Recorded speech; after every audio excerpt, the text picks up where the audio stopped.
Hey everyone.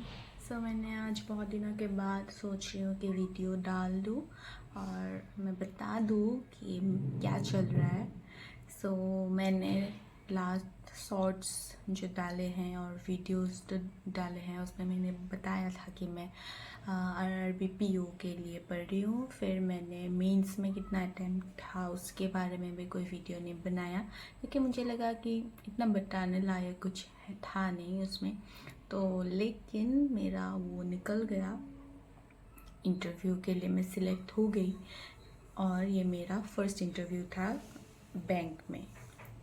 तो फिर अच्छा लगा, फर्स्ट दिन सिलेक्ट हो गई। I was really excited. फिर क्या हुआ, तो जब से रिज़ल्ट आया तो मैं तब से बस जीए ही पढ़ रही हूँ। जी आई मीन बैंकिंग अवेयरनेस ही पढ़ रही हूँ क्योंकि मैंने पहले ये सब नहीं पढ़ा था। तो फिर मैंने सोचा कि नहीं, बैंकिंग अवेयरनेस पढ़ लेते हैं, उससे ही ज़्यादा क्वेश्चंस शायद आएंगे। तो फिर मैंने कपिल सर का पूरा वो ख़रीद लिया, बैच ले लिया इंटरव्यू का। उसमें वो था, रिकॉर्डेड वीडियोस रखे हुए थे, तो मैंने वही बस पढ़ा है। पूरा जो भी टाइम मिला है मैंने पूरा बैंकिंग अवेयरनेस का पढ़ के गई। फिर मेरा इंटरव्यू था 15 को फर्स्ट शिफ्ट में था। तो मैं गई और वहाँ जाके मुझे लगा कि अगर जल्दी जल्दी इंटरव्यू हो जाए तो फिर अच्छा है। लेकिन मेरा डाटा वेरिफिकेशन ही हुआ 10:30-11 के बीच। तो हमारा रिपोर्टिंग टाइम था 8:30। तो लेकिन हम लोग वहाँ पे पहुँच गए थे अराउंड 7। हाँ, घर से थोड़ा दूर है तो जल्दी निकल गए थे। तो फिर वहाँ पहुँचे, फिर वहाँ पे बैठे थे, सबको एक एक करके मतलब डाटा वेरिफिकेशन के लिए बुला रहे थे। तो फिर मैं वहीं बैठी थी, मुझे लगा कि जल्दी बुला ले, लेकिन नहीं, मुझे बहुत लेट से बुलाया। और मेरा जो इंटरव्यू हुआ वो लास्ट बैच में थे, मतलब लास्ट बैच मतलब चार लोगों को बुला के लेके जा रहे थे और मैं लास्ट बैच में थी। और लास्ट बैच में मैं फर्स्ट थी, मतलब मेरे बाद सिर्फ 3 लोग बचे थे और मैं पैनल 1 में थी। तो हाँ, तो सर आए और हमको लेके गए, मेरे साथ और 3 कैंडिडेट्स थे, 2 लड़के 1 लड़की। तो जाके ऐसे रूम के बाहर ही बिठा दिया। फिर वहाँ पे मतलब सब लोग बोल ही रहे थे कि सिंस इट्स आरआरबी तो जो इंटरव्यू होगा रीजनल लैंग्वेज मतलब एसएमएस में ही होगा। तो फिर भी मैं सोच रही थी कि अगर वो लोग हिंदी में पूछेंगे या फिर जिस लैंग्वेज में पूछेंगे मैं उसी में जवाब दूँगी। तो फिर मैं बाहर ही बैठी थी। तो फिर वहाँ पे जो सर होते हैं बाहर, उन्होंने बोला डर लग रहा है क्या? मैंने बोला हाँ, थोड़ा सा तो डर लगेगा। फिर सर ने बोला अरे नहीं नहीं, कुछ डरने का बात नहीं है, सभी लोग एसएमएस है, एसएमएस में ही पूछेंगे, तो फिर अच्छे से जवाब देना। फिर बेल बजा, मैं अंदर गई और जो कि मैंने बताया कि मैं लास्ट में थी, मुझे लग रहा है कि पैनल मेंबर्स भी थक चुके होंगे इंटरव्यू ले लेकर। तो मैं जब घुसी, मैंने अंदर जाके ही बोला good afternoon ma'am, good afternoon sirs. तो फिर क्योंकि तब तक 12:30 जैसा हो चुका था, तो फिर मैंने नहीं देखा कि मैंने दरवाज़ा अच्छे से बंद नहीं किया, मुझे लगा कि बंद हो जाएगा। फिर सर ने बोला कि डोर लॉक करके आओ, तो फिर मैंने वो लॉक कर दिया। तो जाके फिर जब मैं बैठी तो ऐसा एक्सपेक्टेशन होता है ना कि पहले इंट्रोडक्शन पूछेंगे, फिर ऐसा होगा, थोड़ा माहौल अच्छा सा होगा, लेकिन ऐसा कुछ नहीं हुआ। मैं अंदर गई और जाते ही उन्होंने बस बीच में जो सर थे उन्होंने पूछा okay Riya, what's the meaning of your name, does it has any meaning? तो फिर मैंने उसका जवाब एसएमएस में दिया कि मैंने बोला कि नहीं सर, जब तो नाम रखा था उसका कुछ मीनिंग सोच के नहीं रखा था, लेकिन मैंने ऐसे सर्च किया है, नाम का मीनिंग होता है सिंगर या फिर पोएट। तो फिर उन्होंने फिर इंग्लिश में ही जवाब दिया कि okay singer, so do you sing? तो मुझे लगा कि चलो अभी इंग्लिश में ही पूछा तो फिर मैं इंग्लिश में ही बात कर लेती। तो फिर मैंने जवाब दिया सर नहीं, जवाब मैंने तो इंग्लिश मतलब सॉरी, मैं गाना नहीं गाती हूँ। फिर इंटरव्यू स्टार्ट हुआ। फिर उन्होंने बोला कि तुमने एजुकेशनल बैकग्राउंड क्या है? तो मैंने बताया कि इंजीनियरिंग किया है, कहाँ से किया है। फिर उन्होंने पूछा then why you shifted from engineering to banking? तो तो मतलब मैं जवाब दे ही रही थी, लेकिन सर उन लोग मतलब वो लोग जो भी थे आंसर्स पूरा सुन ही नहीं रहे थे। पहले ही दूसरा क्वेश्चन जो आप पे आ रहा था, तो मैंने पहले बताया था कि मेरा इंस्ट्रूमेंटेशन में इंजीनियरिंग है। तो फिर सर ने पता नहीं सुना होगा अच्छे से, फिर बोला सिविल में किया है ना। फिर पास, हाँ, तो उन्होंने बोला कि क्यों शिफ्ट किया। फिर पास में जो सर था उन्होंने बोला नहीं इंस्ट्रूमेंटेशन में किया है। तो फिर हाँ, तो मैं बता ही रही थी कि मैं पूरा प्रिपेयर होके गई थी कि मैं क्या आंसर बताऊंगी, लेकिन नहीं, उन्होंने वो नहीं सुना। फिर स्टार्ट हो गए दूसरा क्वेश्चंस पूछने के लिए। फिर क्या पूछा था ठीक से याद नहीं आ रहा है अभी, लेकिन उन्होंने ये पूछा था कि तुम क्या पढ़ के आए हो इंटरव्यू के लिए। तो मैंने बोला कि मैंने बैंकिंग अवेयरनेस पढ़ा है।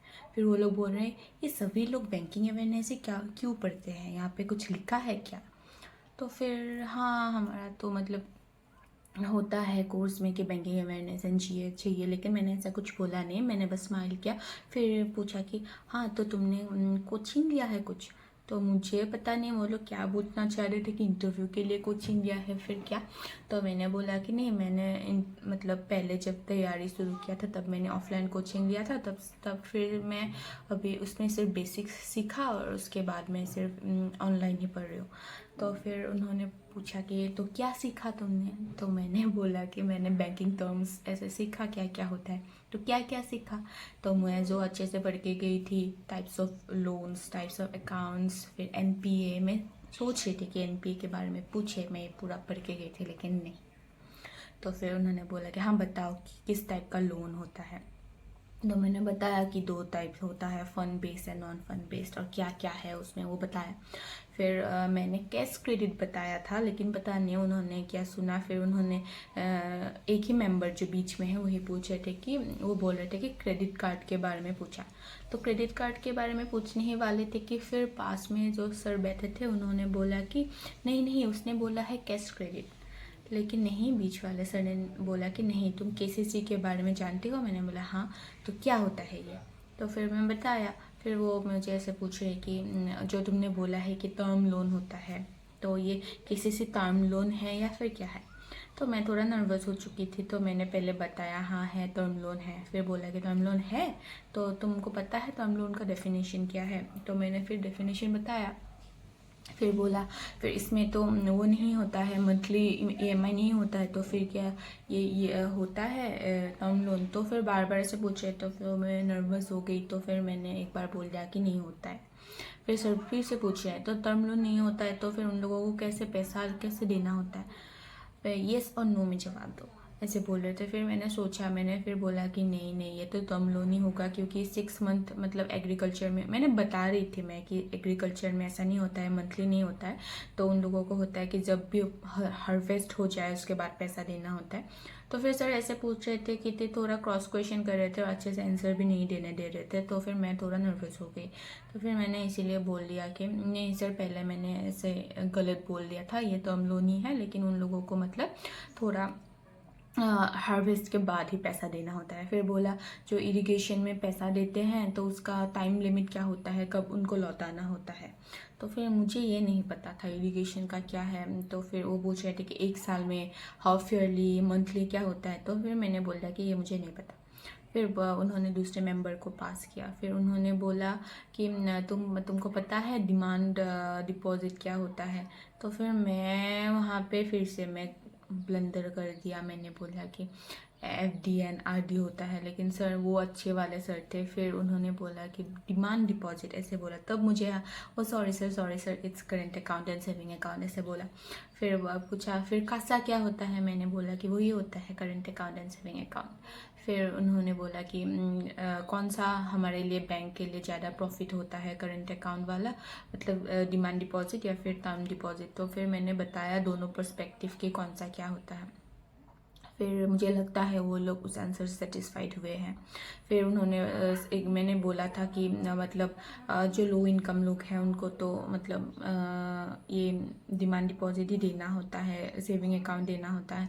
तो फिर बीच वाले सर ने फिर से पूछा कि लो इनकम लोगों को करंट अकाउंट क्यों नहीं दिया जाता है, उन लोगों को क्यों ऐसा करते हैं, उन लोगों को भी तो दे सकते हैं। फिर मैंने बोला कि वहाँ पे लिमिट ऑफ मतलब ट्रांजैक्शन लिमिट्स कुछ नहीं होता है, तो बिजनेस पर्सन को ज़्यादा ट्रांजैक्शन करना होता है, तो इसीलिए वो होता है कि उन लोगों को करंट अकाउंट देना होता है। फिर उन लोगों बोला हाँ ठीक है। फिर और क्या पूछा था और भूल गई। फिर एक मैम थी जो बिल्कुल भी स्माइल पास नहीं कर रही थी, तो फिर वो मैम ने पूछा था कि तुमको पता है आरआरबी और कमर्शियल बैंक का क्या डिफरेंस है।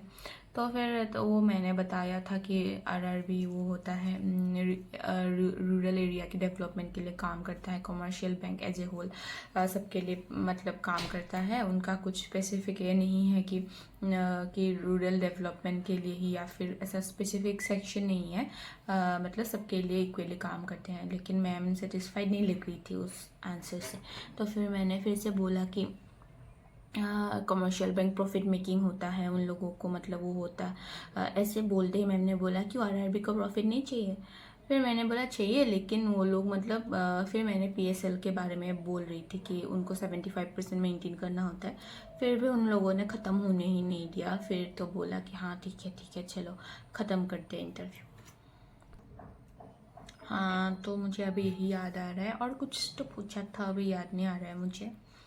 तो हाँ, तो मेरा इंटरव्यू कुछ ऐसा गया है, पता नहीं लास्ट में था शायद, इसलिए मतलब घुसते ही अगर वो लोग इंट्रोडक्शन पूछते या फिर कुछ ऐसा बात करते तो फिर थोड़ा अच्छा होता, तो मैं कंफर्टेबल हो जाती। लेकिन अभी देखते हैं, 1 तारीख को ही पता चलेगा क्या होता है। एंड जिसका भी अभी इंटरव्यू बाकी है, ऑल द बेस्ट।